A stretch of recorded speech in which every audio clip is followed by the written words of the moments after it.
अब इसमें आगे आता है प्रॉपर्टीज ऑफ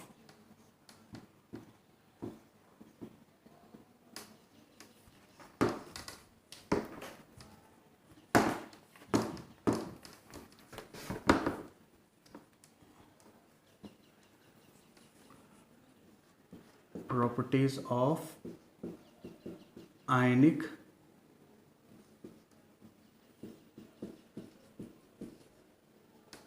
कंपाउंड्स।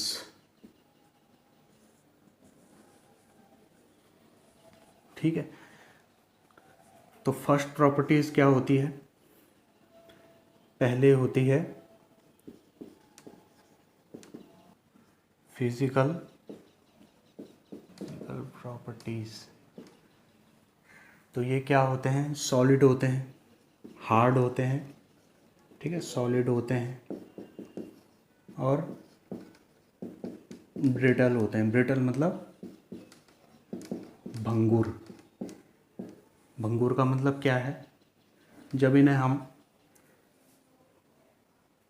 तोड़ने की कोशिश करते हैं तो ये टूट जाते हैं आसानी से। ठीक है, जैसे चौक होती है, चौक को हम अगर तोड़े, है ना, तो टूट जाती है। क्यों? क्योंकि किससे बनी है वो? कैल्शियम कार्बोनेट से बनी है। क्या है? आयनिक यौगिक है। जबकि किसी धातु को जब हम मोड़ते हैं तो वो मुड़ जाता है। जैसे लोहा है तो लोहे को हम मोड़ेंगे तो वो मुड़ जाएगा, है ना, टूटेगा नहीं। तो उसमें तो इस गुण को क्या कहते हैं, है ना, टूट जाने के गुण को क्या कहते हैं? भंगुरता, ब्रिटलनेस। इसके बाद आता है सोल्यूबिलिटी। सोल्यूबिलिटी यानी कि घुलनशीलता। ठीक है, तो घुलनशील किस में होता है? ये पानी में अगर जैसे घोले तो आसानी से घुल जाता है। ठीक है, सोल्यूबल इन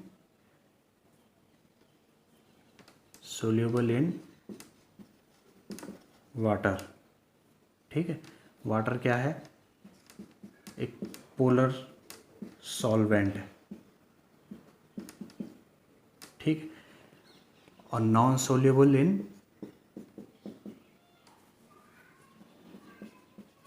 कैरोसिन या पेट्रोल, ठीक है, ETC एटसेट्रा।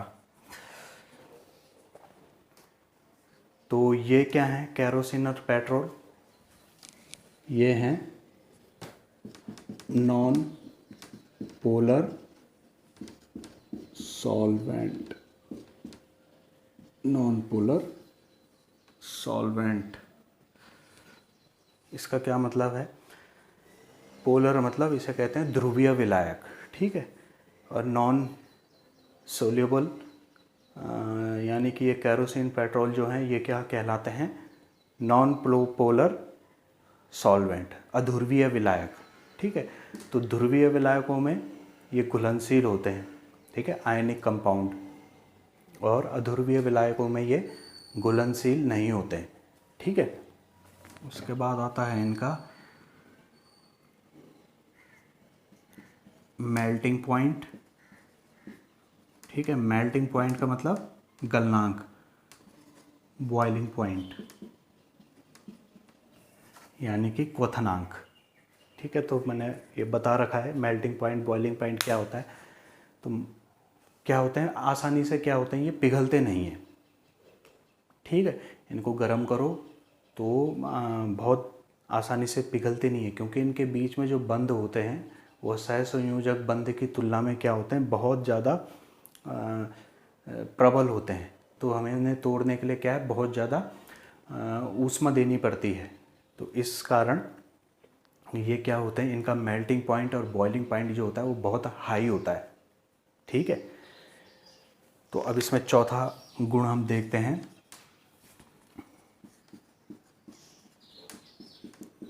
कंडक्शन ऑफ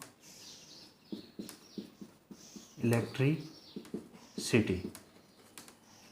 यानी कि अगर हम जैसे इनका एक सॉल्यूशन बना के और उसमें अगर हम विद्युत धारा प्रवाहित कराएं, है ना। ये जैसे 2 इलेक्ट्रोड ले लिया हमने, ये सॉल्यूशन ले लिया, जैसे NaCl है तो उसको हमने डाल दिया, उसका पानी में घोल के हमने सॉल्यूशन बना दिया। उसके बाद बैटरी से क्या किया, विद्युत धारा प्रवाहित करी, तो क्या होता है हम देखते हैं कि बल्ब जो हमने लगाया है, माना एक परिपथ, ये एक परिपथ बना देता है पूरा, है ना।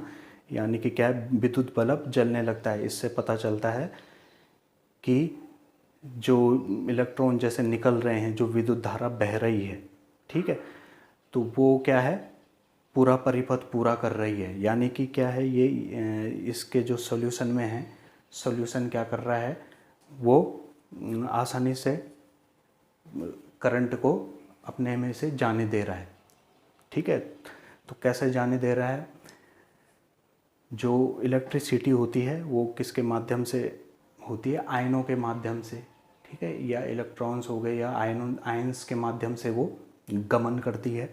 तो क्योंकि सॉल्यूशन है तो सॉल्यूशन में ये आयनों के रूप में होते हैं, तो इसलिए आसानी से इनमें क्या हो जाती है, बिजली प्रवाहित हो जाती है, ठीक है। तो इससे हमें पता चलता है ये क्या होते हैं, इनका जो गलित अवस्था में ये बिजली का चालन करते हैं, ठीक है। हाँ, गलित अवस्था में, सिर्फ गलित अवस्था में, और अपने जब एक्वस सॉल्यूशन में ही ये बिजली का चालन करेंगे, है ना। अगर ये सूखे हुए रूप में है ना, सॉलिड फॉर्म में है, तब ये विद्युत का चालन नहीं करेंगे, क्योंकि विद्युत के चालन के लिए आयन में होना ज़रूरी होता है, ठीक है। और जब वो ऐसे कंपाउंड के रूप में रहते हैं तब वो आयनों में विभक्त नहीं रहते हैं, बल्कि एक दूसरे से जुड़े हुए रहते हैं, है ना, उदासीन रहते हैं। तो इसमें एक चीज़ और है, धातुओं और अधातुओं के मिलने से जो यौगिक बनते हैं, तो उनका हम एक फ्लेम टेस्ट भी करते हैं, ठीक है। फ्लेम टेस्ट करने पे वो उनकी जो ज्वाला होती है वो रंगीन, यानी कि अलग अलग तरह के रंग वो दिखाती है, ठीक है। जैसे कि हम धातुएं लेते हैं, जैसे एल्युमिनियम हो गया, तो उसको जब हम जलाते हैं, आग में जलाते हैं, तो वो सिल्वर वाइट कलर जैसी उसकी ज्वाला होती है, ठीक है। इसी तरह से कैल्शियम की ब्रिक रेड होती है, कॉपर की ब्लूइश ग्रीन होती है, आयरन की ऑरेंज ब्राउन होती है, लिथियम की कार्बन रेड होती है, सोडियम की इंटेंस येलो होती है, और पोटेशियम की लाइलिक पेल वॉयलेट, ठीक है। तो ये क्या होता है, यानी कि ये क्या होता है, इनका अभिलाक्षणिक गुण होता है धातुओं का, ठीक है। हर धातु जो होती है वो एक तरह की, एक रंग की जो है वो ज्वाला देती है। तो इससे हम जो है पता लगाते हैं। फ्लेम टेस्ट जो होता है वो कोई दिया हुआ कोई यौगिक है हमें, तो उसका जो है पता लगाना है कि इसमें कौन सा धातु उपस्थित है, तो उसके लिए हम क्या करते हैं, एक फ्लेम टेस्ट भी होता है, ठीक है। तो क्योंकि केमिकल्स जो होते हैं, केमिकल्स में जब हमें उन्हें पता लगाना होता है तो हम कैसे लगाते हैं, या तो हम किसी से अभिक्रिया कराएंगे या फिर इस तरह का एक फ्लेम टेस्ट होता है, इससे कराएंगे। और बाकी जो यौगिक होते हैं, रासायनिक यौगिक होते हैं, उनको क्या होता है, चाहे तो हम चख के जो है हम उसको जो है पता नहीं लगा सकते, या फिर सूंघ के, क्योंकि ये क्या होती हैं, हानिकारक होती हैं, विषैली भी होती हैं और अच्छी भी नहीं होती है। इसलिए जो है इनको रासायनिक अभिक्रियाओं द्वारा या फ्लेम टेस्ट द्वारा हम पता लगाते हैं कि कौन सा वो यौगिक है, उसमें कौन कौन से तत्व उपस्थित हैं, ठीक है।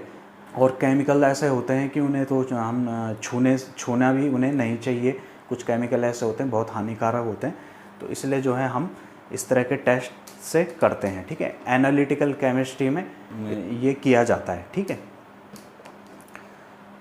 तो अब जो है, अब इसका कारण क्या है कि जो ज्वालाएं जो रंग देती हैं, उसका कारण क्या है, वो इसलिए देती हैं क्योंकि कुछ जो धातु होती हैं जो रंग देती हैं, उनकी आयनन ऊर्जा क्या होती है, कम होती है, ठीक है। कम होने से क्या होता है, जैसे हम उसे ज्वाला में रखते हैं, उसके जो इलेक्ट्रॉन होते हैं जो वो उत्तेजित हो जाते हैं, ठीक है। इसके जो इलेक्ट्रॉन होते हैं, यहाँ पे क्या आएगा, इलेक्ट्रॉन,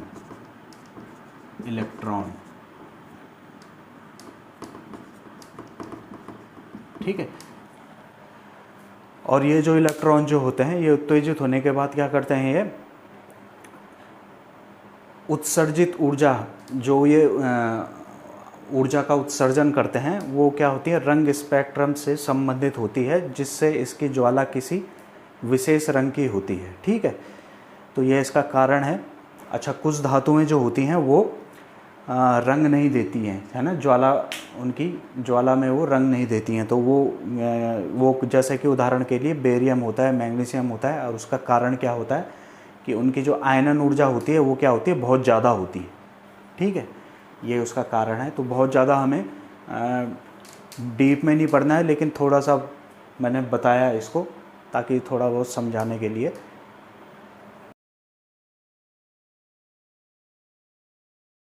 इस तरह से जो है ये आयनिक यौगिकों के गुणधर्म होते हैं।